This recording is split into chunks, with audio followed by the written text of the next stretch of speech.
사랑하는 성도 여러분, 마지막이 가까울수록 세상은 죄악이 관영하여 사람들은 신이 없다 말하기도 하고 또 물질 만능주의가 팽배하여 눈에 보이는 이 세상이 전부인 양 살아가는 사람들이 많습니다.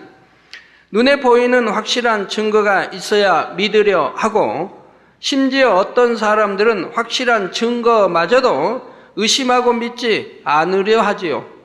자, 그래서 오늘 본문 요한복음 4장 48절에 보면 예수께서 가라사대 너희는 표적과 기사를 보지 못하면 도무지 믿지 아니하리라 말씀하신 것입니다. 표적과 기사를 보아야 믿는다고 우리 예수님께서 말씀하신다 이 말입니다. 그러니까 보아야 하고 또 보여드려야지요. 또한 아버지 하나님께서도 이처럼 죄악된 세대를 구원하시기를 마다하지 않으시고 마지막이 가까울수록 성령의 역사를 통해 하나님의 살아계신 증거들을 확실히 나타내 보여주고 계십니다. 히브리서 2장 3절에서 4절에도 말씀하기를 우리가 이같이 큰 구원을 등한히 여기면 어찌 피하리요. 이 구원은 처음에 주로 말씀하신 바요 들은 자들이 우리에게 확증한 바니 하나님도 표적들과 기사들과 여러 가지 능력과 및 자기 뜻을 따라 성령에 나누어 주신 것으로서 저희와 함께 증거하셨느니라 했습니다. 그런데 이처럼 하나님의 역사로 나타난 일들에 대해 성경에 어떤 때는 기사로 또는 표적 또는 이적으로 달리 표현된 것을 볼 수가 있습니다. 이 단어들은 각각 어떤 것을 의미할까요? 오늘은 이 각 단어에 담긴 영적인 의미에 대해 아버지 하나님께서 알려주신 내용들을 여러분에게 말씀드리고자 합니다. 성도님들도 이러한 영의 지식들을 잘 무장하셔서 능력 있는 주의 일꾼들로 나오게 되시기를 주님의 이름으로 축원합니다. 사랑하는 성도 여러분, 먼저 기사에 대해 말씀드리도록 하겠습니다. 성경에 나오는 기사란 천기를 움직이는 하나님의 역사를 말합니다. 여기서 천기란 하늘천자 기운기, 천기란 사전에 보면 천체 곧 우주 공간에 떠있는 별을 비롯한 모든 물체들과 이 지구상에 일어나는 기상 현상을 모두 포함하는 단어라 했지요. 그러므로 사도행전 2장 19절에도 하나님께서 또 내가 위로 하늘에서는 기사와 아래로 땅에서는 징조를 베풀리니 곧 피와 불과 연기로다 말씀했습니다. 그러면 성경에 나오는 하나님의 역사 중 하늘에 펼쳐진 기사는 무엇이 있을까요? 바로 여호수아의 기브온 전쟁 당시 여호수아 10장 13절에 보면 태양이 중천에 머물러서 거의 종일토록 속히 내려가지 아니하였다 했습니다. 전체 움직임을 하나님께서 친히 주관하심으로 인해 태양이 거의 종일 중천에 머물러 있었던 것이지요. 이와 비슷한 일이 열왕기하 20장 11절에 나오는데 선지자 이사야가 여호와께 간구하매 아하스의 일령표 위에 나아갔던 해 그림자로 10도를 물러가게 하셨더라 했습니다. 과학적으로도 증명 전해된 바 있는데 그래서 여호수아 때 그 해가 머물렀던 그것이 이 10도 일령표 물러감으로 온전히 다 마저 떨어지게 됐다는 그런 과학지 발표한 거 보았습니다. 자, 마태복음 2장에는 우리 예수님께서 탄생하실 때 동방으로부터 박사들이 별을 보고 베들레헴까지 왔다고 합니다. 즉 별이 동방 박사들을 베들레헴까지 인도해 주었다 이 말입니다. 예루살렘까지 또 베들레헴. 자, 보통 별들은 일정한 항로를 따라 운행하지만 여기서는 별이 박사들을 인도해 움직였으므로 이는 곧 기사에 해당하는 일이었던 것입니다. 우리 만민의 성도님들은 이 성경의 기록이 참임을 실제로 많이 체험했지요.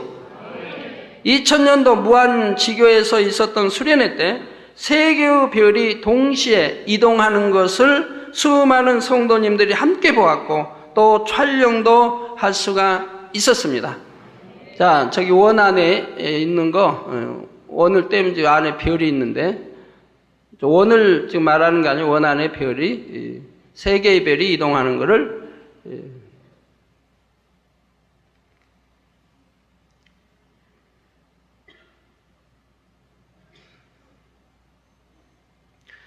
얼마 전 몽골 만민교회 손수건 집회를 인도하러 갔던 우리 선교팀이 10여 개의 이동하는 별을 보았는데 그 중에서 3개를 촬영해 왔고요.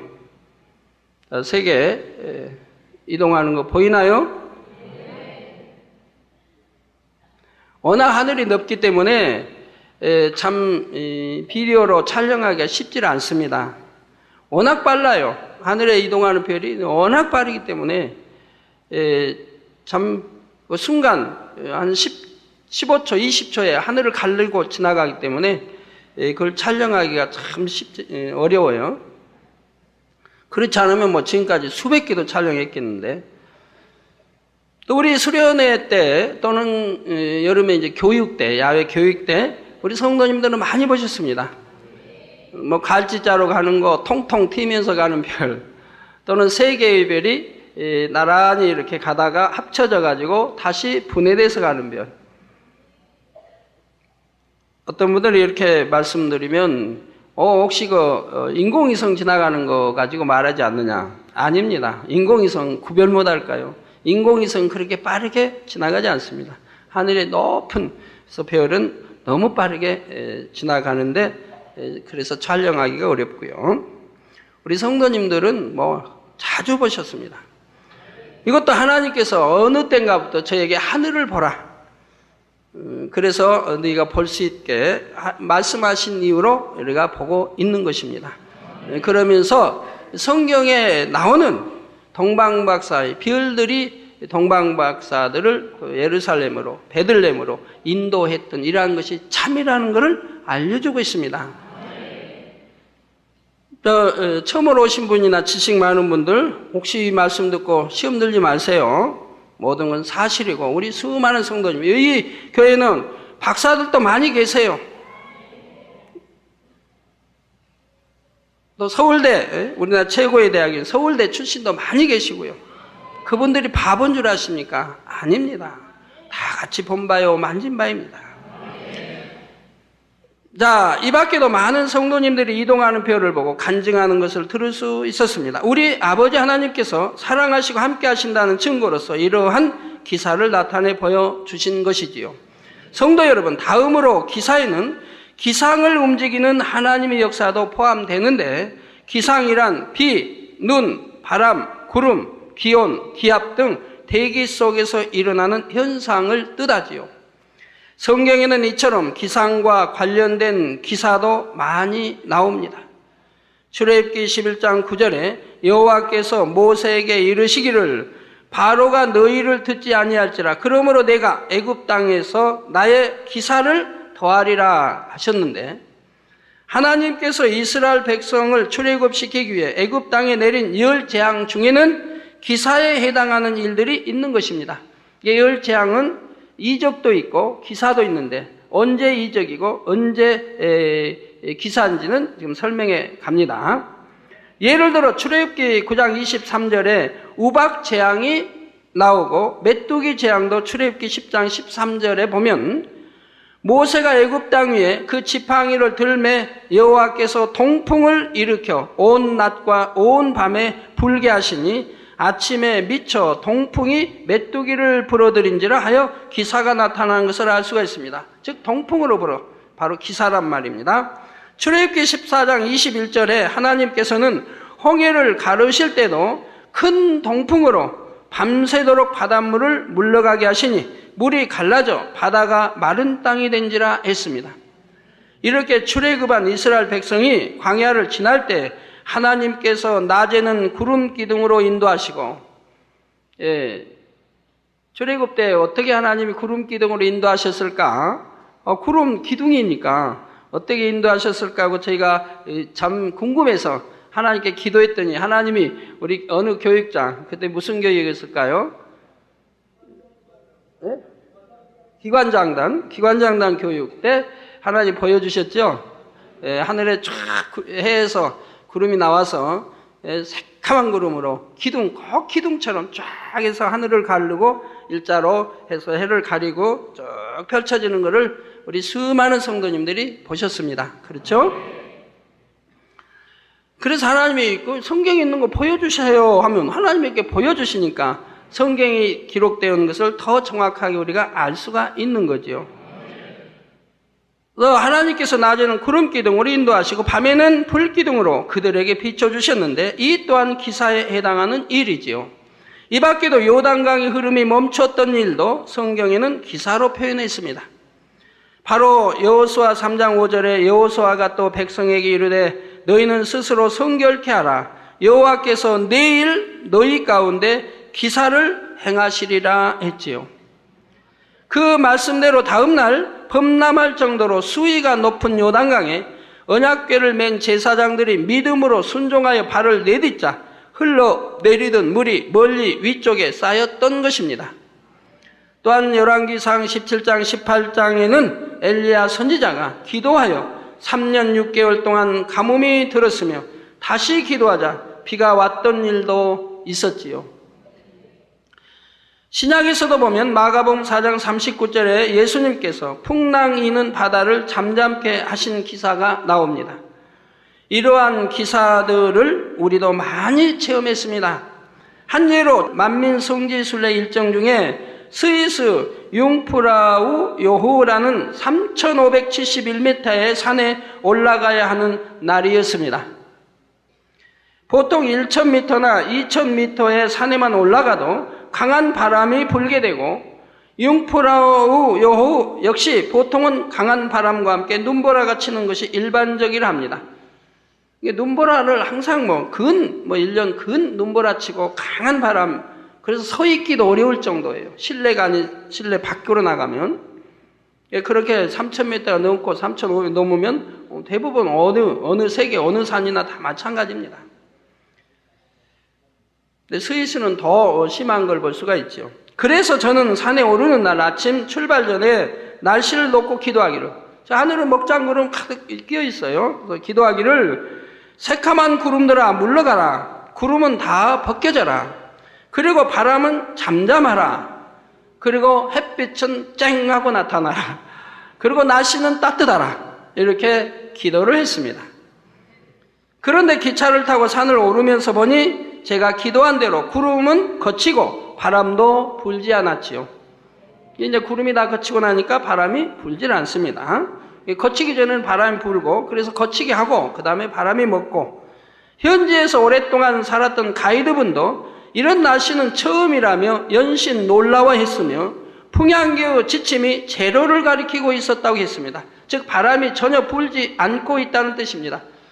3500m가 넘는 산에 바람이 전혀 불지 않고 제로를 나타낸다고 하는 것은 아마 스위스 역사상도 처음일 거예요. 그래서 가이드가 그걸 보고 너무 놀래가지고 아주 일변해버렸습니다. 사람이 완전히 변해버렸어요. 제가 기도할 때 그분이 참 답답했다고 그래요. 어떻게 저런 기도를 하실까? 스위스에 대해서 너무 모르신다. 산에 대해서. 산은 항상 바람이 불어야 하고 눈바라 휘날리고 날씨는 어마어마하게 춥고 구름은 항상 가려있는 게 정상인데 그런 거 다 물러가라고 하니까 염려를 했었대요.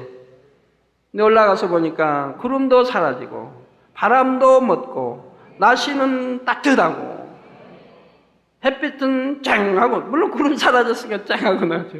그래서 이분이 그 자리에서 일변해버린 거예요. 일변해버린. 그래서 얼마나 저에게 잘해주시는지. 그리고 제 옆에 늘 와서 울면서 말씀해요. 하여튼 우리 목자, 우리 당회장님 너무너무 만난 거 너무너무 사랑해요. 그냥 갑자기 사랑으로 바뀌어버렸어요. 계속 저를 사랑합니다. 그리고 바로 일요일 예배 때 또 참석까지 하셨더군요. 유래 예배 때 참석하면 안 됩니까? 그래서 참석하세요 했더니 또 참석을 하시고, 그렇게 일변해버린 걸 볼 수가 있어요. 그 하나님이 놀라운 역사를, 기사를 보고. 뭐 저희야 늘 보는 거지만. 자, 이 밖에도 오던 비가 멈춘다거나 바람과 구름을 움직이는 일, 또한 태풍의 진행 방향이 바뀌거나 소멸되는 일 등 무수한 기사를 체험해 왔습니다. 그리고 우리 재단에 있어서 빼놓을 수 없는 기사는 바로 무지개이지요. 세상에서는 무지개가 비갠 뒤 태양 맞은편에 강수가 있을 경우 그 물방울에 비친 태양 광선이 물방울 안에 반사되고 굴절되면서 나타나는 현상이라고 합니다. 그러나 우리는 어떻습니까? 쾌청하게 맑은 날에도 무지개를 보며 밤에도 달 주변에서 무지개를 봅니다. 보통 부채꼴형의 무지개뿐만 아니라 해나 달을 두른 원형과 일자형, 대칭형 무지개 등 희한한 무지개를 연중 300일 이상 보고 있습니다. 계시록 4장 3절에 보면 무지개가 하나님의 보좌를 두르고 있다 했으며 창세기 9장 16절에는 하나님의 언약의 증거라 했죠. 하나님이 말씀하기를 이 무지개를 보면 내가 너희와 함께함을 알아라 하시고 그 뒤로 계속 뜨고 있는 겁니다.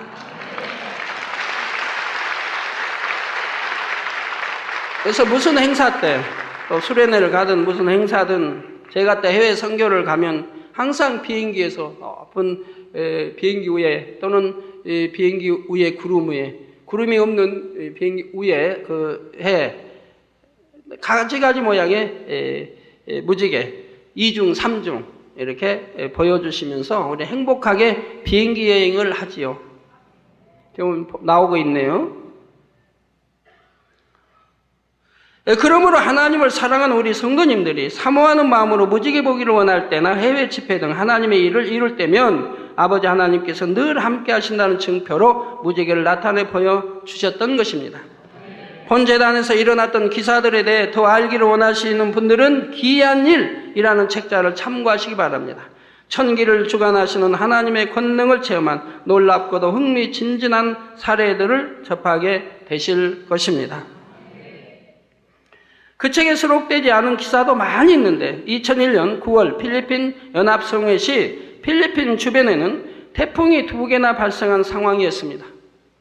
우리 성회는 마닐라의 루네타 공원에서 야외 집회로 열릴 예정이었으므로 만일 태풍이 예상 진로대로 진행한다면 성회는 할 수 없게 되는 것입니다.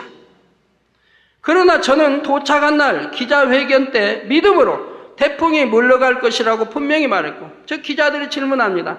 태풍이 2개가 왔는데 어떻게 집회를 하려고 하십니까? 실내 집회가 아닌데 야외 집회인데 공원. 그래서 제가 대답했지요. 그래서 태풍이 물러갈 것이라고 분명히 말했고 세미나 때도 또 성회 중에도 거듭하여 하나님께서 좋은 날씨 주실 것을 담대히 선포했습니다. 성회 하기 전에는 주의종 세미나를 한 이틀 내지 3일을 한단 말이에요. 그때도 담대히 제가 선포했고요. 결과적으로 2개의 태풍 중 1개는 진로가 바뀌었고 바뀌어서 중국 쪽으로 갔고 하나는 아예 소멸되어 버려서 필리핀 성회는 예정대로 진행되었지요. 그때 함께했던 필리핀 목회자들이 지금까지도 본교의 좋은 관계를 유지하고 있습니다. 지금도 손수건 집회 해달라고 늘 요청하고 이번 주에도 필리핀에 머리 되는 목사님들이 오실 것입니다.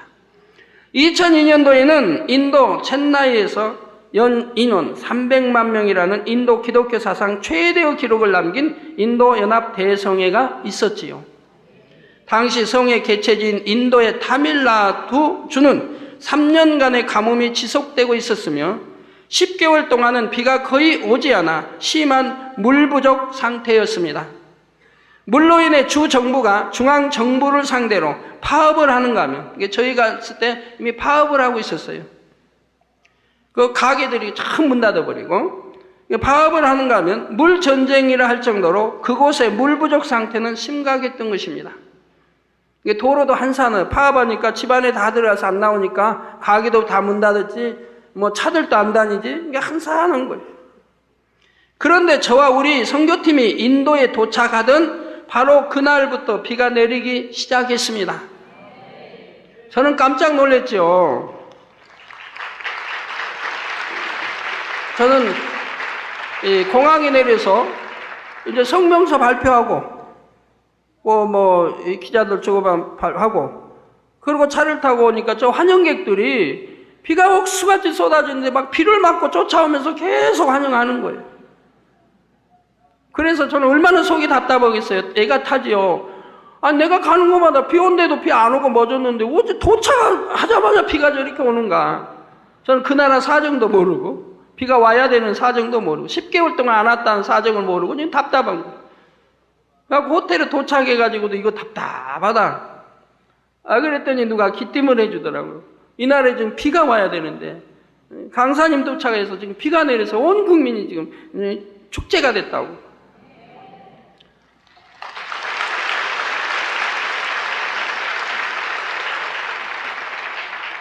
그런데 저와 우리 인도 현지인들은 오래도록 기다렸던 비가 내리는 것을 매우 기뻐했으며 축복의 비라고 고백하는 것을 들을 수가 있었지요. 그날 이후로도 성회 기간 동안에 매일 비가 내렸는데 이로 인해 현지인들 사이에서는 저를 레인맨, 또 비를 몰고 오는 사람, 레인맨, 비를 몰고 오는 사람이라 부르기도 하고 어떤 신문에는 비신이 오셨다. 갑자기 제가 비신이 돼버렸어요. 오셨다는 기사가 실리기도 했습니다. 이게 비가 와도 참 매일 비가 토요일까지 월요일부터 제가 도착한 날부터 토요일까지 왔는데 비가 와도 집회 끝나고 나서 비가 오고 그리고 아니면 오전에 비가 오고 그리고 오후에는 우리 선교팀이 거기 가서 연습해야 되니까 리허설을 준비해야 되니까 그래서 그 시간 피해서 비가 오는데 매일같이 와가지고 토요일 날 되니까 모든 인데 비가 물이 해갈이 됐다고 말을 합니다. 우리가 도착한 날부터 내린 비로 인해 그 땅에 오랜 가뭄이 해갈되었던 것입니다. 이처럼 우리 아버지 하나님께서는 친히 천기를 주관하시는 여러 기사로서 분명히 살아 역사하심을 나타내 주셨던 것이죠. 사랑하는 성도 여러분, 이제 하나님의 역사로 나타나는 일들 중 이적과 표적에 대해 설명하도록 하겠습니다. 그래서 성경에 많은 기사가 나오죠. 이런 기사를 저희도 직접 본바요 만진 바가 되었던 걸 지금 설명한 것이고요. 자랑하려고 하는 건 절대 아닙니다. 그리고 짠물이 단물이 된 것도 마찬가지죠. 그래서 이적과 표적에 대해 설명합니다. 이적과 표적 모두 하나님께서 역사하신 일들로서 보여지는 어떤 흔적과 증거가 남는 것을 말합니다. 보여지는 어떤 흔적과 증거가 남는 것을 말한다 이 말입니다. 그러면 이적과 표적은 어떻게 구분할 수 있을까요? 그것은 그 일을 이루신 주체가 성부 하나님 또는 성자 예수님이냐 아니면 성령 삼위 하나님 중에서 어떤 분이신가에 달려 있습니다. 먼저 이적은 성부 하나님께서 주체가 되어 이루신 일이며 표적은 아들의 격인 성자 예수님과 성령님이 주체가 되어 이루신 일이라는 사실입니다. 그래서 같은 비슷한 사건인데 이적이나 표적이 하나님이 베푸신 것을 구분했다면 하나님과 아들들이 베푼 것을 구분해서 성경 기록에 놨다 이 말입니다. 그래서 하나님이 베푸신 것은 이적이라 하고 또 우리 주님이 베푸신 것, 또 성령님 베푸신 것은 표적이라고 했다 이 말입니다. 그래서 성경의 이적이라는 단어는 성부 하나님께서 친히 주관하셨던 구약시대의 일들이 기록된 구약성경과 성부 하나님께서 심판주가 되어 친히 심판하시는 내용인 계시록에 나오지요. 예를 들어 계시록 15장 1절에 또 하늘에 크고 이상한 다른 이적을 보매 일곱 천사가 일곱 재앙을 가졌으니 곧 마지막 재앙이라 하나님의 진노가 이것으로 마치리로다 한 것입니다. 그래서 크고 이상한 다른 이적이라고 이렇게 나오죠. 이 밖에 이적이 사용된 성경 구절로는 마가복음 13장 22절에 거짓 그리스도들과 거짓 선지자들이 일어나서 이적과 기사를 행하여 할 수만 있으면 택하신 백성을 미혹게 하려 하리라 했습니다. 그러면 거짓 그리스도들과 거짓 선지자들이 이적과 기사를 행했다는 뜻이 아닙니다. 여기서 할 수만 있으면이라는 표현은 현실적으로는 불가능한 것을 가정한 것이지요. 거짓 선지자들은 이적을 행할 능력이 없지만 사람들을 미혹하기 위해서 만일 할 수 있다면 하려고 할 것이라는 뜻입니다. 했다는 것이 아니에요. 하려고 할 것이라. 그럼 그렇게 할 수만 있다면 해가지고 내가 자기가 신처럼 만들려고 하지 않겠습니까? 근데 그들은 할 수 없는 것이라 이 말이에요. 그러면 구체적으로 성부 하나님께서 베푸신 이적은 어떤 것들이 있을까요? 출애굽기 4장 17절에 하나님께서는 모세에게 너는 이 지팡이를 손에 잡고 이것으로 이적을 행할지니라 말씀하신 것처럼 출애굽 시 애굽에 내렸던 10재앙이 이적에 해당하지요. 지팡이가 뱀이 된다거나 지팡이로 하수를 치니 피로 변한 일, 개구리가 하수에서 무수히 올라오게 한 일, 지팡이로 땅에 티끌을 치자 그것이 이가 된 일, 그리고 파리떼의 재앙, 심한 악질의 재앙, 독종의 재앙 등이 모두 이적에 해당하는 것입니다. 그런데 신명기 6장 22절에는 곧 여호와께서 우리의 목전에서 크고 두려운 이적과 기사를 애굽과 바로와 그 온 집에 베푸시고 있습니다. 즉 이적만이 아니라 10재앙 안에는 이적만이 아니라 기사도 있다 이 말입니다. 기사도 들어있다 이 말입니다. 10재앙 중에는 기상을 움직여 일어난 일들도 있으므로 10재앙에 대해 표현할 때 이적과 함께 기사가 덧붙여 나오는 것이지요. 이 성경 읽을 때 여러분 분명히 이렇게 오늘 말씀 들어 양식 삼으시면 이해가 다 되고 헷갈릴 리가 없다 이 말입니다. 자, 이 밖에도 성경에는 많은 이적이 나오는데 사사기 13장 19절에는 삼손의 아버지인 마노아가 여호와께 번제를 드리는데 불꽃이 단에서부터 하늘로 올라가는 동시에 여호와의 사자가 탄 불꽃 가운데로 쫓아 올라간 일도 이적으로 표현되어 나옵니다. 그러면 성경에 나오는 표적은 구체적으로 어떤 것일까요? 사랑하는 성도 여러분, 항상 정확하게 우리가 알고 표현을 합시다. 기사란 뭔지 알고 표현하고 이해하시고, 이적은 뭔지 성경 읽을 때, 또 표적은 뭔지 알고 쓰셔야죠. 어떤 분은 표적을 그냥 또 기적이라고도 기적. 그런데 성경은 그냥 기적이라 하지 않고 이적 또는 표적이라 이렇게 말하고 있습니다. 자, 표적은 성자 예수님과 성령님께서 주체가 되어 이루신 일들이 보여지는 어떤 흔적으로 남겨진 것이라 했지요. 그러므로 표적은 주로 신약 성경에 나옵니다. 단 구약 성경에 나오는 표적은 권능의 역사와 상관없이 단지 어떤 표시라는 뜻으로 사용되었지요. 예를 들어 출애굽기 12장 13절에 내가 애굽 땅을 칠 때에 그 피가 너희의 거하는 집에 있어서 너희를 위하여 표적이 될지라. 내가 피를 볼 때 너희를 넘어가리니 재앙이 너희에게 내려 멸하지 아니하리라 한 것입니다. 즉 어떤 표시를 뜻한 것이라 이 말입니다. 그러면 성자 예수님께서 베푸신 표적은 어떤 것들이 있을까요?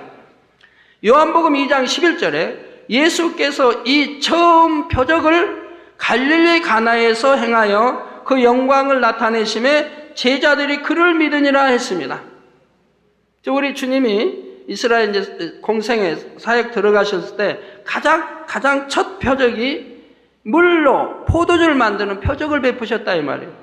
이 표적을 베풀므로 제자들이 그를 믿었다 이 말입니다. 그를 믿었다. 여기서 그를 믿었다는 것은 이 표적을 봄으로 믿었다는 뜻은 아닙니다. 시간이 짧기 때문에 설명은 못 해드리고요.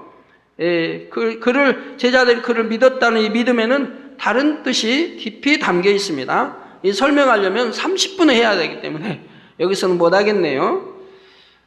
전에 십자가도에서 설명되었나요? 십자가도에 있던가요? 이 설명이? 아니면 물과 포도주 만든 그 설교에 설명이 되어 있을 겁니다. 제자들이 믿었다고 하는 것은 이제 그 뜻이 뭔지. 자, 바로 물이 변하여 포도주가 되게 하신 표적이죠. 그래서 저기 무한 만민께 바닷물이 짠물이 단물이 된 이것은 뭐라고 할까요? 뭐라고 할까요? 표적이라 이 말입니다. 표적. 우리 저기는 이스라엘 이제 출애굽에서 바로 홍해 건너가서 보면 거기 쓴 마라, 쓴 물이 모세통에 단물이 된 적이 있습니다. 근데 거기는 홍해가 가까워요. 거기도 홍해. 바로 홍해 바다 가까운데요. 그래서 이제 그 역사자나 성경학자들이 말하기를 바닷물이 거기다 스며들어서 짠데 그 짠물을 이제 모세통에서 단물로 바꿨다. 그래서 그 바닷물이었기 때문에 그걸 쓴물이라 했고 그걸 단물로 바꿨다 이렇게 표현하는 분들도 있습니다. 그런데 여러분 소금, 진한 소금 그냥 바다 여러분 물 잡수면 이제 써요 안 써요? 너무 짜니까 쓰죠. 그래서 쓴물이 단물로, 바닷물이 단물로 바뀌었다 이렇게 표현하지요. 자, 또한 요한복음 6장 2절에 큰 무리가 따르니 이는 병인들에게 행하시는 표적을 보미러라. 큰 무리가 따르는데 우리 주님이 치료해 주시지 않습니까? 이게 눈에 보인다 이 말이에요. 치료받는 게. 이거 표적이라 이 말입니다.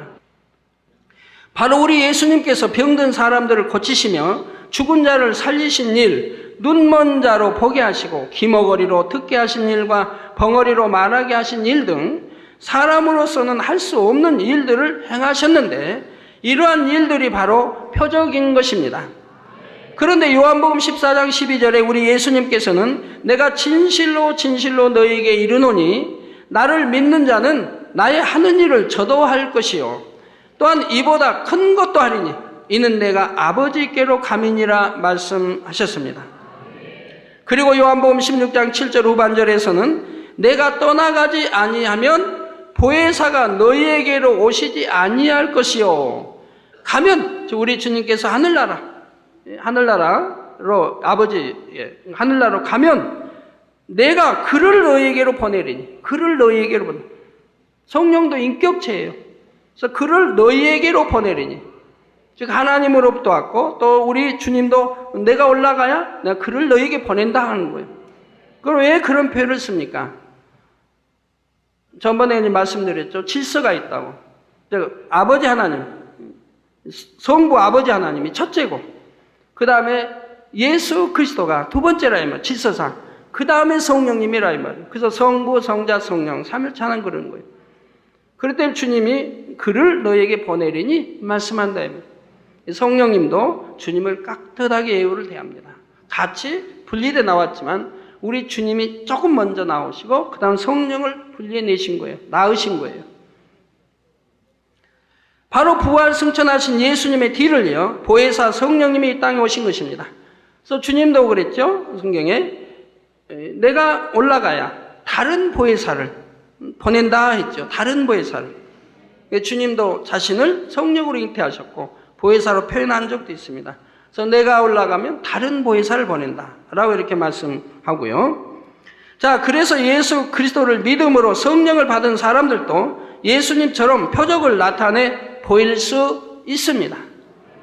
이에 마가복음 16장 17절 18절에 우리 예수님께서는 믿는 자들에게는 이런 표적이 따르리니 곧 저희가 내 이름으로 귀신을 쫓아내며 즉 귀신을 쫓아내는 것도 표적이라 눈에 보이지 않습니까? 새 방언을 말하며 뱀을 집으며 기어다니는 뱀을 말하는 게 아니고 여기서 뱀을 집는다는 것은 사단의 회를 분쇄해버리는 걸 말합니다. 사단의 회. 몇 명이 모이면 사단의 회를 만드는 집단들이 있죠. 남을 판단하고 정죄하며 수군거리며 악을 행한 비진리하는 어둠을 행하여 가는 그룹을 지어가면서 이게 사단의 회라. 이걸 분쇄해버리는 거. 그래서 뱀을 집으며 무슨 독을 마실지라도 해를 받지 아니하며 무슨 독을 마실지라도 해를 받지 아니한다 이 말이에요. 즉 내가 불어 마시면 안 돼요. 시험하기 위해서. 모르고 마셨다면 해를 받지 아니한다 이 말이에요. 여러분 어떤 질병균도 틈타지 않잖아요. 온전히 믿는 분들은. 또 무슨 독을 전에는 광주에서 뭘 마셨죠? 해초제인가요? 풀 죽이는 그거 마셨던가? 농약인가 아니에요? 풀이던가요? 풀 뿌려서 풀 죽이는 그 독약을 여자분이 마셨잖아요. 마셔가지고 다 타버렸죠. 타고 그냥 다. 근데 제가 울산에 그때 울산에 사로 집회할 때 그분이 광주에서 거기까지 찾아왔어요. 가족이 이제 다른 분이 모시고 왔겠는데 저희 기도 한번 받고 깨끗해져 버렸습니다. 독을 마셔서 그렇게 속까지 타버리고 이장모 속 다 타서 도저히 뭐 어떻게 병원에서 손댈 수가 없는 거죠. 그런데 누가 그분이 제가 거기 있단 말도 그까지 모셔왔고 기도 한번 받고 깨끗해져 버렸지 않습니까? 예. 그리고 또 하나님 덤으로 축복까지 더 주셨죠. 결혼해서 21년 동안 아기를 못 낳는데 그러니까 가정이 편탄치 못하지요. 왜 아기를 원하는데 결혼해서 21년 동안 아기 하나를 못 낳았으니 그때 저에게 안수받고 아기까지 잉태돼서 아기 잘 자랐죠.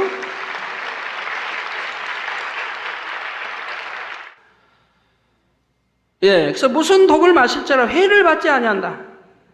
그 병든 사람에게 손을 얹으면 나으리라. 그 믿는 사람들은 병든 자에게 손을 얹으면 낫는 건 당연한 겁니다. 뭐 또 박수 치십니까? 우리 성도님들, 죄종, 일꾼들 대부분이 아픈 자에게 손을 얹어 기도하면 낫습니다. 대부분 나아요. 왜? 하나님 말씀 잘 배웠으니까, 그대로 행하니까 낫는다 이 말이에요. 요즘에 왜 그렇게 뇌출혈 많아요? 뇌출혈로 쓰러진 사람들. 뇌출혈로 쓰러지면 병원에 가면 뭐 금방 뭐 죽는다 하고 수술 받아야 하고 수술 받아도 뭐 후유증이 심하고 제대로 깨어나지 못하잖아요. 그거 그냥 가면 호흡기들이 되고 호수도 되고 그걸로 호흡해야 되고 중환자실로 가잖아요. 뇌출혈. 그러면 우리 성도님들이 연락을 받았어요. 뭐 우리 성도는 아닌 대부분의 성도의 가족인데 연락을 받으면 구역장이 됐든 지역장 조장이 됐든 뭐 주회장이든 가잖아요. 손수건 하나만 다 가져가서 기도 딱 중환자실에 가서 해주고 나면 어때요 그분들은? 바로 그냥 보통실로 옮기는 거예요. 바로 보통실로. 그 며칠 있다 퇴원해버려요. 거짓말 같아 거짓말 같아. 수술 안 하면 금방 죽는다는 사람이 수술 안 해도 손수건 기도 안 받고 보통실로 옮겨. 그 다음에 퇴원해버려. 그거 정상이에요. 그래서 수도 없이 많은 사람이 손수건 통해서 살아나고 있죠. 이게 제가 병원에 갈 필요도 없고 저는 병원에 안 가도 그냥 사진만 가주시면 기도하면 병원에 가서 기도하는 동일한 역사이고요. 예, 이런 걸 우리 성도님은 하도 보고 또 체험하신 바지요. 이런 이야기를 누가 하면 딴 동네에서 들으면 참 말도 안 되는 소리 한다 그러죠. 예를 들어서 그렇게 집회에 참여해서 보신 분도 야 도대체 이거 안 믿을 수 없고 믿을 수도 없고 뭘 안 믿을 수도 없고 믿을 수 없어요. 다 믿을 수 있는 거지. 다 사실이고 또 어떤 분이 저번에 간증할 때 나온 대로 그냥 짜고 온 줄 알고 그래서 사기꾼 말도 나오죠. 그런 줄 알았는데 본인이 치료를 받아버렸어요. 병원 부원장이라고 하신 것 같아요. 나라에서 운영하는. 그러면 한번 그렇게 생각이 드신 분들이라면 한번 생각을 해보세요. 그 수많은 사람 매일같이 어떻게 짜요? 또 노인분들하고 어떻게 짜요? 주로 또 60대, 70대, 80대 분 주로 많이 올라오죠. 그분들은 어떻게 도대체 짜요? 그 많은 사람하고. 짜려면 말 안 새어나가게 했는데 어떻게 그 많은 사람 말을 안 새어나가요? 그럼 돈을 얼마나 줘야 할까요 도대체? 그러면 이 많은 우리 만민의 성도님들이 또 지거의 해외까지 다 보고 만진받네. 그 만민의 성도님 다 속고 있다는 얘기예요? 아니잖아요. 네, 모든 것은 사실이라 이 말이에요. 모든 것은 진실이라 이 말이에요. 그런데 뭘 안 믿을 수도 없고 믿을 수도 없고 다 믿으셔야지. 우리 해외에서 오신 목회자님들 또 해외에서 오신 우리 기독 TV 사장님들 사장님들 저분은 다 믿으시잖아요. 얼마나 충만해요. 다 믿으시니까 얼마나 충만하신데 하나님은 전지전능하시기 때문에 이렇게 사람을 통하여 하나님의 종을 통하여 역사하신다 이 말입니다. 그 믿는 자에게는 이런 표적이 따른다 이 말입니다. 이처럼 믿음의 사람들이 표적을 행할 수 있는 것은 내주하시는 성령의 능력으로 가능한 일입니다. 예를 들어 사도 바울도 가는 곳마다 복음을 전하면서 표적을 나타냈지요. 사도행전 19장 11절 12절에는 하나님이 바울의 손으로 희한한 능을 행하게 하시니, 바울의 손은 희한한 능, 하도 희한하니까 그냥 하도 참 이해하기 어려운, 근데 사실이죠. 그러니까 희한한 능이라고 성경 표현했어요. 희한한 능을 행하게 하시니, 심지어 사람들이 바울의 몸에서 손수건이나 앞치마를 가져다가 병든 사람에게 얹으면 그 병이 떠나고 악기도 나가더라 했습니다. 그러니까 희한하잖아요. 근데 이런 희한한 능이 오늘날도 이 재단을 통해서 수도 없이 일어나는 일 아닙니까? 여러분 손수건 안 가지신 분들이 뭐 있나요? 별로? 우리 성도라면 다 가지고 있을 거예요. 혹시 뭐 한두 사람 없을까? 이 손수건 갖다 귀신도 나가고 온갖 병 다 치료하지 않습니까? 왜 손수건을 가지고 있겠습니까? 급할 때 손수건 쓰잖아요. 급할 때. 꼭 급하게 어디 아픔이 생긴다. 사고 당했다. 그러면 손수건 가지고 기도해서 그냥 치료하고. 갑자기 내 아파 통증이 생겨. 아니면 그냥 감기 몸살이든 독감이 들어 열이 펄펄 나면 손수건 딱 대고 기도하고. 아니면 잘 때 품고 자면 그냥 깨끗하게. 얼마나 많은 역사를 보고 있습니까? 그리고 로마서 15장 18절에는 그리스도께서 이방인들을 순종케 하기 위하여 나로 말미암아 말과 일이며 표적과 기사의 능력이며 성령의 능력으로 역사하신 것 외에는 내가 감히 말하지 아니하노라 했습니다. 이렇게 사도 바울도 또 우리 주님 일이나 사도 바울 표현할 때는 이적이라는 표현을 쓰지 않는다. 왜? 이적은 하나님 편에서만 쓰는 거기 때문에 이적이라는 표현을 쓰지 않는 것이라 이 말입니다. 이적이라는 표현을 쓰면 무례하지요. 왜? 하나님이 나타내신 거를 이적이라고 표현하는 건데 사람이 내가 이적 행했다 그러는 게 아니라 이 말입니다. 이제 이해가 되세요? 네, 그래서 사도 바울도 그리스도께서 이방인들을 순종케 하기 위하여 기사 표적이 아니면 안 믿으니까 그걸 보고 믿으라는 거예요. 그리고 순종하라는 거예요. 순종케 하기 위하여 나로 말미암아 사도 바울 나로 말미암아 말과 일이며 표적과 기사의 능력이며 성령의 능력으로 역사하신 것 외에는 내가 감히 말하지 아니하노라. 오늘날도 예수 그리스도를 믿는 사람들은 성령의 능력으로 말미암아 표적을 행할 수가 있습니다. 우리 성도님들은 그동안 본제단에서 나타나는 무수한 표적들을 보아오셨죠. 너무 많이 보시니까 이제는 그것도 무감각이 돼가고 있어요. 그러니까 눈 같은 거 안 보여도 보여, 이제 치료받고 보이고 안 들리고 들려도 이제는 무감각이 돼. 아이고, 이런 거 가지고는 간증하기가 좀 쑥스럽다, 부끄럽다 하신다고. 하세요, 그래도. 부끄럽다 하지 마시고. 아이고, 저는 간증하려고 하는데요. 매일 나와도 못해요. 사람이 많아가지고. 그런 분도 있어요. 매일 나오긴 나오는데 못한대요. 그래도 나오세요. 간증하러 나오세요. 왜? 사람이 많아서 못해도 간증하러 나왔다는 것은 하나님 보시잖아요. 하나님께 영광 돌리려고 나왔는데 시간이 없어서 주어지지 않아서 간증 못하고 들어간 거예요. 그러니까 그건 하나님 뭐래요? 간증한 걸로 받으시는 거예요. 분명히 간증으로 나왔는데 시간이 없어 들어간 거니까. 그 아버지는 간증한 걸로 여기신다 이 말이에요. 그래서 하늘나라에 상급이 쌓이게 되고 또 축복으로 오게 되죠. 자, 이처럼 실제로 보고 듣고 체험하시는 표적들로 인하여 성도 여러분들은 마음 중심에서 하나님을 온전히 믿게 되시길 바랍니다. 그리하여 여러분 자신도 매사에 불가능이 없는 능력 있는 하나님의 자녀들이 되시어 항상 하나님께 영광 돌리시길 바라는 것입니다.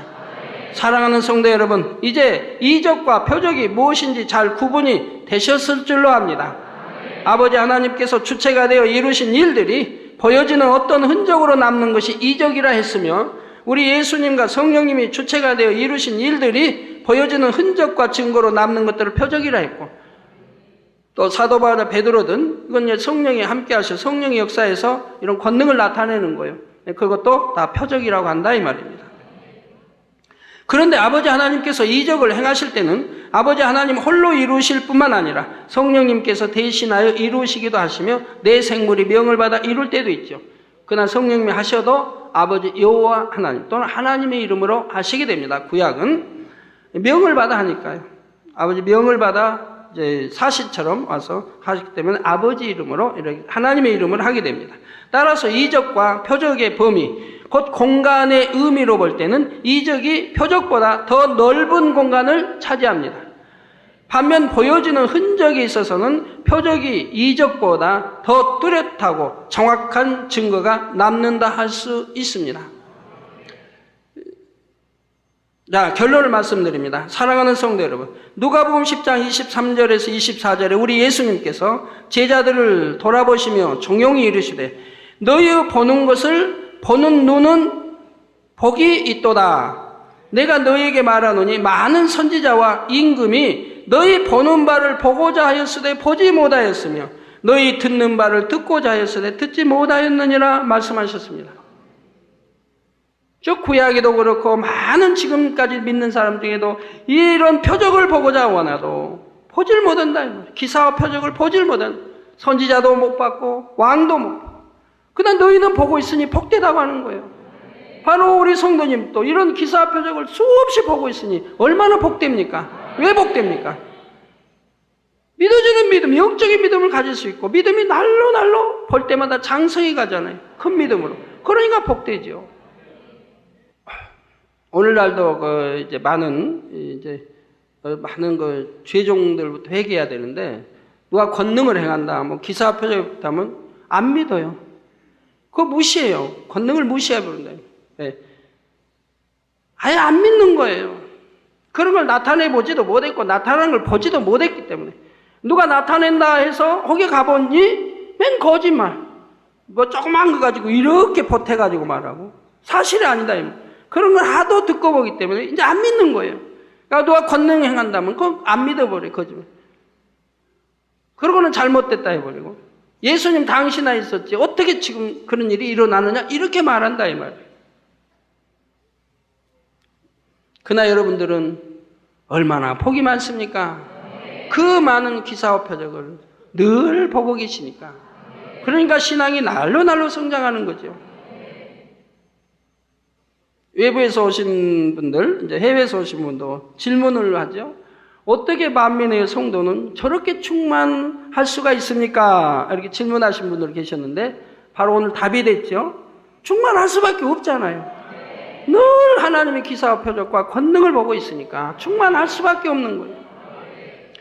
그런데 여러분은 표적과 기사를 보지 못하면 도무지 믿지 아니하리라고 안타깝게 말씀하신 세대에 무수한 기사와 표적을 보고 듣고 체험하고 계십니다. 그러니 여러분은 얼마나 복된 분들입니까?